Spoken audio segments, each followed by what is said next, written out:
Hello, everybody. Kenneth Hollins here with HollinsMusic.com and MyKeyboardConnection.com. Just wanted to come on live and just share a few things with you that hopefully will help you as a gospel musician. Now, I'm entitling this The Power of Listening. The Power of Listening. So, our goal, of course, is to grow, is to develop, is to get better, is to reach new levels in our playing.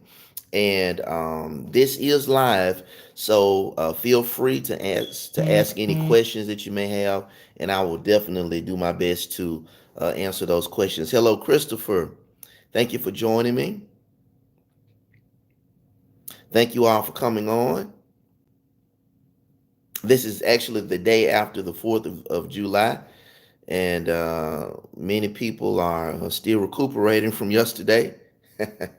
But I wanted to come on and talk about the power of listening. And as I mentioned, our goal is to get better, is to grow, is to develop, is to reach new levels in our playing. And I just want to encourage everybody, no matter where you are in your playing, no matter what level you will consider yourself to be on, whether it's beginner or intermediate or advanced, wherever you are, there's always room for growth and improvement. And one thing that I have learned that helps to push you forward in terms of your development as a musician is listening.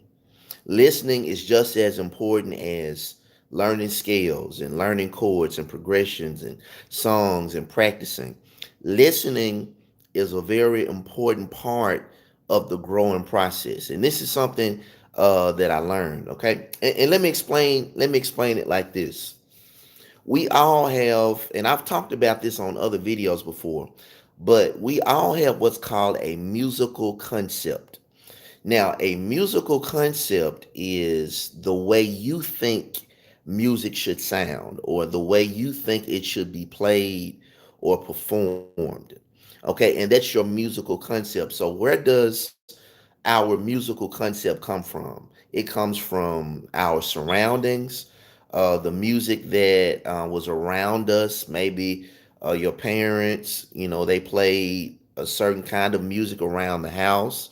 Maybe they had certain artists that they listened to. Maybe at your church or wherever you heard gospel music, it was done a certain way. Maybe you grew up listening to quartet style gospel music. Maybe you grew up listening to a lot of hymns. Maybe you grew up listening to a lot of choir songs.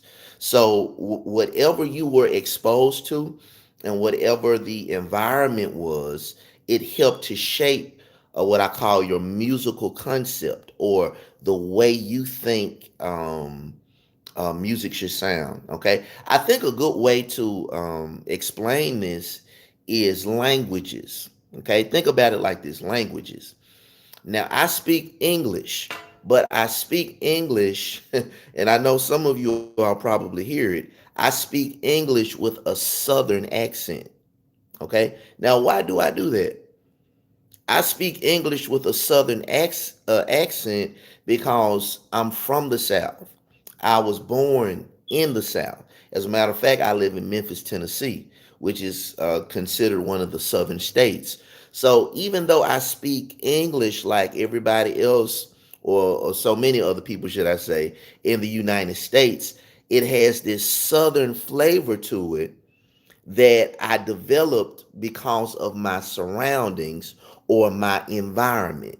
So therefore, I just picked it up without trying, without focusing or concentrating on that, just because of what I was around and what I heard on a regular basis.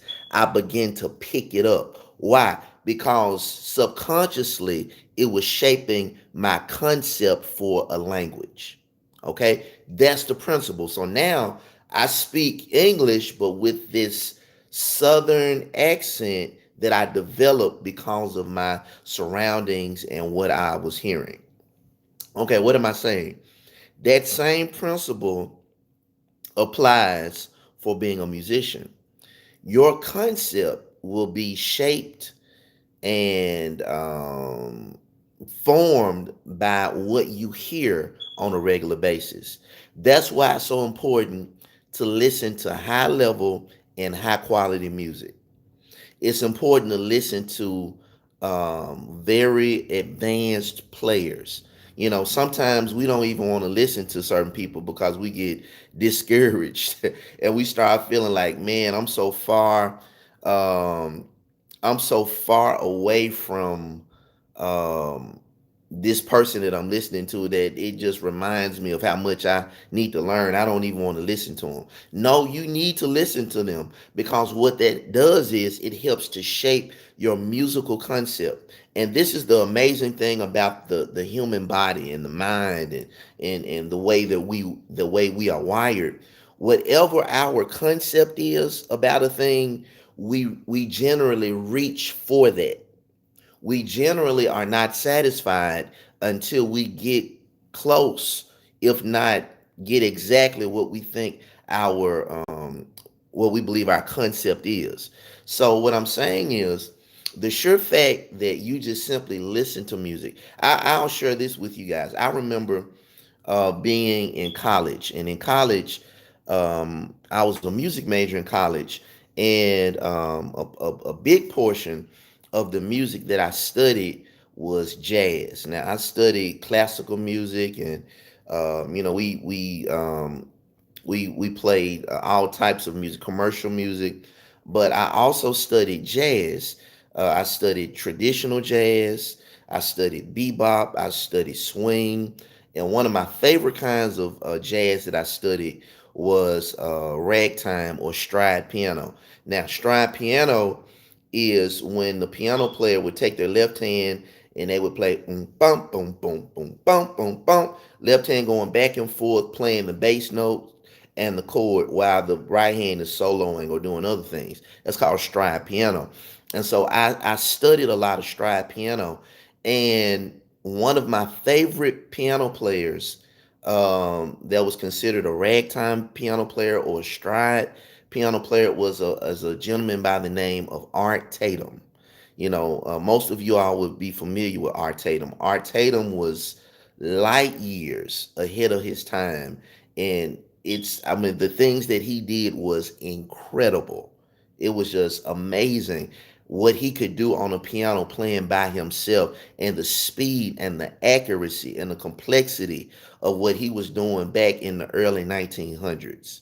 So Art Tatum was amazing. So I discovered this when I first started listening to him. I had no clue as to what he was doing. Had no clue at all. And I would just listen. Just listen. I was just listening to him. And at this particular time I played for a small church in my hometown, and I would play. I believe that at that time they would have like a Friday night service. And so while I was listening, or rather while I was getting ready, putting my clothes on, getting ready to go to that service, I would turn on a recording of Art Tatum and just listen to it.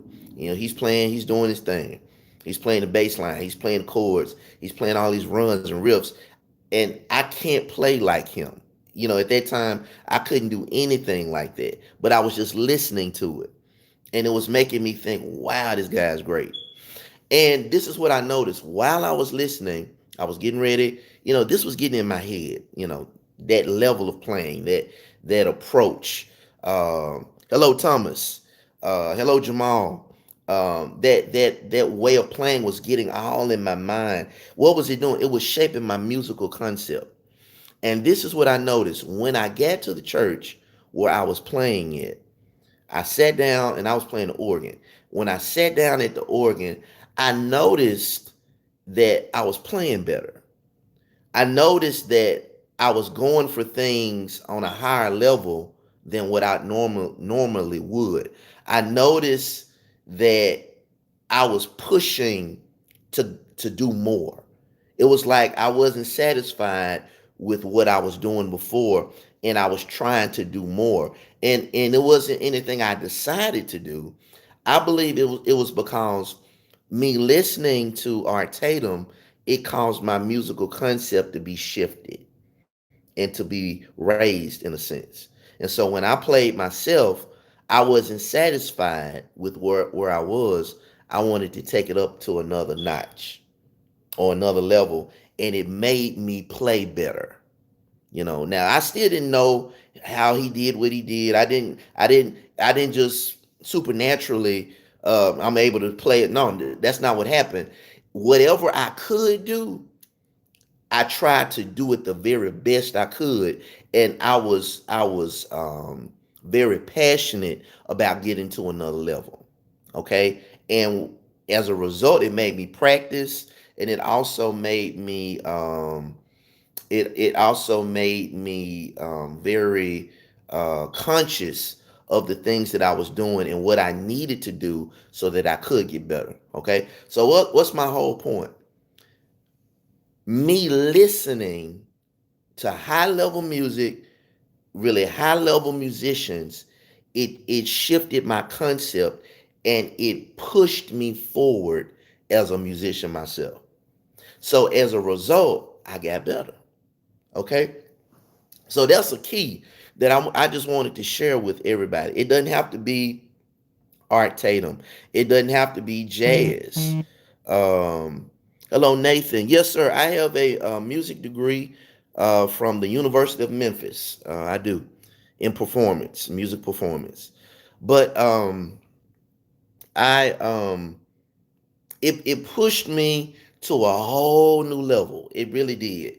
And it caused me to know that there was so much more room to grow and so much more room to develop. So what am I saying? If you want to get better, and I know you do, you wouldn't be watching me right now if you didn't. You wouldn't be looking at videos to learn songs. You wouldn't be trying to get a chord here or there. You wouldn't waste your time if you did not want to get better. So what I'm sharing with you is something that I know will definitely make a difference in you growing as a musician. Learn your scales, learn your chords, learn your music theory, practice, learn new songs, hang out with good musicians. All of those things are important. But one thing you need to also incorporate into what you do is listening. I didn't say figure out what they're doing. I didn't say learn what they're doing. Now you can if you want to, but a very important thing to do is to listen. Listen. It may be a good idea to just get you a playlist together of just amazing musicians and to listen to them.